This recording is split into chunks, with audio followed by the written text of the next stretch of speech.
Okay. Can you all read that?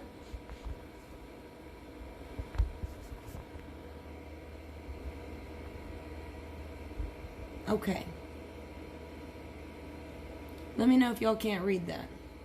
Not that I can do jack shit about it because I'm filming. Alright. This is a list of resolutions that was sent over to me by one Bill Eastland. He's a big old thorn in the side of the local establishment, which means he's one of my favorite people. We passed these resolutions out of our precinct and Senate district conventions. And those, if you don't know what those are, precinct and Senate district and state Republican Executive Committee conventions, these are where delegates from the Republican Party, and the Democrats have one too, where they come together and they talk about the rules for the party. Okay, and when you adopt, when you propose, adopt, or amend rules for these parties, that means our candidates that want to file on our ballots, they have to adhere to these rules. Okay, so that's what we're doing here. That's what these resolutions are for, to change the rules. Okay, you change the rules, you change the game. That's what we're doing. So these are resolutions considered and adopted by the Tarrant County Precinct 2168 SD22 Precinct Convention held March 3rd, 2022 by unanimous vote. Now, Bill, that might not be the accurate date. I mean, maybe that's when you pass it out of your precinct convention, but I do believe this date over here is the accurate one where we pass it out of the SD22 convention. Revised Wednesday, April 20th, 2022. Note, this is a version designed to stimulate discussion of the ideas included herein ahead of the state convention. Minor edits for grammar and clarity were made for this version, but none of the substance has changed. Most of these were adopted by the Senate District 22 convention. Number four was defeated in the convention, and something weird happened here. The following proposed amendments to the general rules of the Republican Party of Texas are to be addressed to the State Convention Rules Committee in both temporary and permanent organization. So we will be up there for a few days before the actual state convention, working through the temporary committees, because we do intend, by the time the state convention comes around that Saturday and the permanent committees are elected, we do intend for these resolutions to pass through. Let me make sure we're still recording because my phone likes to.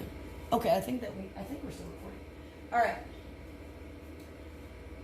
Now, while I was over there, I should have scrolled because we're going to start right over here with number 1. Okay. This resolution says to amend Rule 44 by amending the penalty of 44B by striking the, quote, discouraged from participating language and replacing it with language that prevents the censured office holder from filing to run in the next Republican primary when they are up for re-election.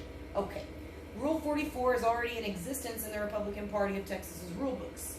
But as Bill has pointed out, it merely says that if you get censured after we elect you, you are merely discouraged from participating in the next primary. Bill didn't think that was quite mean enough. So he has amended this to state that if you are a Republican Party representative and you get your ass censured after we elect you, you're banned from appearing on the next primary ballot. Okay? Do you hear that, Briscoe King? This passed with flying colors out of our Senate District Convention. We do intend for it to pass through the state convention as well. Number 2 says, add new Rule 46. Now, this is a whole thing. I won't read all of it, but pretty much what Bill is saying here is he wants us to, in odd-numbered years, adopt, a state and county endorsing convention. He wants candidates that want to be on our primary ballots to actually campaign in the executive committees, county and statewide, for the nomination to appear on the next Republican primary ballot for any given position, minus judicial seats. I think it's not a bad idea. We might need to work on the wording a little bit, but actually I kind of like it. I think it's a bit revolutionary. Bill? Okay, number 3 says to amend Rule B. This one. Amend Rule B to clarify that state law requires adoption of the general rules only by action of an in-person state convention, and that debate, amendments, and adoption cannot be done by any online process. It pissed Bill off when they held that last state convention via Zoom during COVID. What a mess, he said. It was. And it's terrible. No, that is highly inappropriate way to conduct any official business. So he wants it. He wants the rule adopted that no Zoom calls for state conventions. That shit ain't gonna fly. Okay. So that's what inspired that bill. Bill's about had it with these people. All right.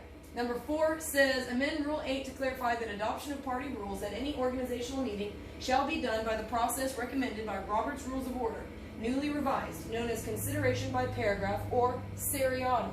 Okay? In seriatim. Make a note of that. Except for the initial meeting of the SREC, but require that that method be used at the first quarterly meeting of the SCRC. Okay? Man, let me tell you why this is important, okay? Because in the SD22 our Senate District Convention, it went relatively smoothly, save for our fucking parliamentarian who didn't seem to know what the hell to do. We got off all into the weeds. We had to table 2 resolutions because this dude was ridiculous. He doesn't want to follow Robert's Rules of Order, our parliamentarian. It was such a mess. But when the whole thing was over, I told him, I said, hey, you did a great job. How many years in a row have you done this? And he said, oh, it's my first year. I said, really? Okay. We need to be following Robert's Rules of Order. Bill's a big fan of that. Pretty much our entire county executive committee is a big fan of Robert's Rules of Order. Okay, so we're trying to resolution the whole party to adopt this. Okay? And number 5 says amend Rule 8, I, to clarify that no county party rule for filling vacancies on the county executive committee shall prevent nominations from the floor. Yes, they would like to retain their ability to make nominations from the floor when there's an empty spot in our county executive committee. Chairman Barnes, over here trying to create what Brendan calls a rictatorship, is probably going to try and cock-block that thing, okay? He wants to move judicial elections to odd-numbered years in the interest of having a shorter ballot and to more clearly focus on the election of judges. We call for a constitutional, amendment to move all judicial offices except for Justice of the Peace to the November uniform election date. So that's something, I think that's a good thing. What do y'all think? I think that's a decent thing. Right, guys? Let's see. Election integrity. Election integrity. Let's see. Alright, we're still doing... Okay, how much time do we got? We got enough minutes to review election integrity. Alright, number 7. Hey. It's my favorite number. One time I was told I was a solid 7. And I thought, I'll take it. The Heritage Foundation has done excellent work proposing election law changes for state legislatures. In December 2021, it published a scorecard of the states. Georgia was number 1, but Texas was embarrassingly number 6. First of all, how is Georgia number 1 unless 1 being the worst? Okay, anywho, in light of the 95.8% vote on Prop 7 of the 2022 Republican primary ballot, we need to make our number 1 legislative priority a list of further election reforms that will make Texas the number 1 state for election integrity.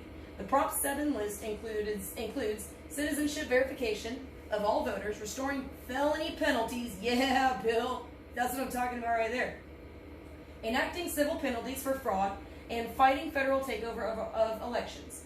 On the last point, it should include a call to pass the bifurcation bill, a bill introduced by Senator Hughes that would legally separate state elections from federal elections. Hey!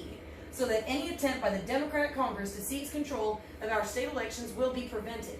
It needs to be stated that federal offices are only the U.S. House and Senate, and that presidential preference primaries are party functions and not subject to the federal control, per March Fong Yu v. San Francisco Democratic Executive Committee. I gotta read that.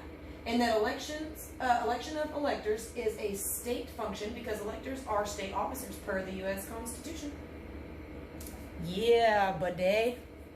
Let's see. How do y'all like that? How much time we got left? Maybe have enough to read the very next one. It's pretty simple. Number 8. At least we can get them all on the screen. Party registration and closed primaries. Call on the legislature to establish party registration in Texas by requiring a voter to declare a party...